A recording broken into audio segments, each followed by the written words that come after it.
अरब सागर की तेज लहरें लगातार तट से टकरा रही थी, हवा में नमक और नमी घुली हुई थी, और उस अथाह समुद्र के किनारे सदियों से एक मंदिर खड़ा था, समय के हर प्रहार को झेलते हुए भी अडिग, अटल और अजेय। ये वही स्थान है जिसे आज हम सोमनाथ मंदिर के नाम से जानते हैं।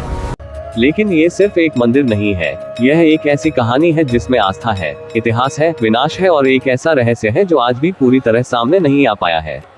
बहुत प्राचीन समय की बात है, जब देवताओं के बीच चंद्रदेव का तेज सबसे अधिक माना जाता था। उनकी सुंदरता और चमक इतनी अद्भुत थी कि हर कोई उनकी प्रशंसा करता था, लेकिन धीरे धीरे उनके अंदर अहंकार जन्म लेने लगा। उनकी 27 पत्नियां थीं, जो सभी दक्ष प्रजापति की पुत्रियां थीं, लेकिन चंद्रदेव का प्रेम केवल रोहिणी के लिए था। बाकी पत्नियां उपेक्षित रहने लगीं और उन्होंने अपने पिता दक्ष प्रजापति से शिकायत की। क्रोधित होकर दक्ष ने चंद्रदेव को श्राप दे दिया कि उनका तेज धीरे धीरे समाप्त हो जाएगा।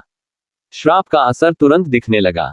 चंद्रदेव की चमक फीकी पड़ने लगी, उनका अस्तित्व कमजोर होने लगा और उन्हें अपनी गलती का एहसास हुआ। वे देवताओं के पास गए, लेकिन कोई उनकी मदद नहीं कर सका। अंत में उन्होंने भगवान शिव की शरण लेने का निश्चय किया। वे इस समुद्र तट पर आए और कठोर तपस्या में लीन हो गए। दिन रात बिना रुके, बिना भोजन और बिना विश्राम के वे केवल एक ही नाम का जप करते रहे, महादेव। उनकी भक्ति और तपस्या से प्रसन्न होकर भगवान शिव प्रकट हुए। उन्होंने चंद्रदेव से कहा कि श्राप पूरी तरह समाप्त नहीं होगा, लेकिन उन्हें एक वरदान मिलेगा, वे हर महीने अपने खोए हुए तेज को पुनः प्राप्त करेंगे। इसी वरदान के साथ भगवान शिव ने स्वयं को इस स्थान पर ज्योतिर्लिंग के रूप में स्थापित कर लिया। यही स्थान आगे चलकर सोमनाथ के नाम से प्रसिद्ध हुआ, जहां सोम का अर्थ चंद्र और नाथ का अर्थ भगवान है। समय के साथ इस मंदिर की महिमा पूरे भारत में फैल गई।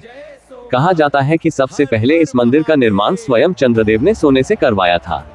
उसके बाद रावण ने इसे चांदी से पुनः बनवाया और फिर भगवान श्री कृष्ण ने इसे लकड़ी के रूप में स्थापित किया। धीरे धीरे यह मंदिर सिर्फ एक धार्मिक स्थान नहीं रहा, बल्कि यह समृद्धि और वैभव का केंद्र बन गया।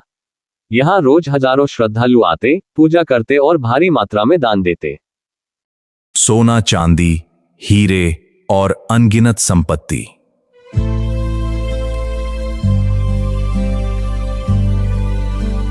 सोमनाथ मंदिर में आपका स्वागत है। ये आपका खजाना कक्ष है। हम इसके रक्षक हैं। मंदिर का हर कोना धन और वैभव से भरा हुआ था। और कहा जाता है, इस खजाने का एक हिस्सा हमेशा के लिए छुपा दिया गया था। चर्चा आगे चलकर इस मंदिर के लिए विनाश का कारण बनी।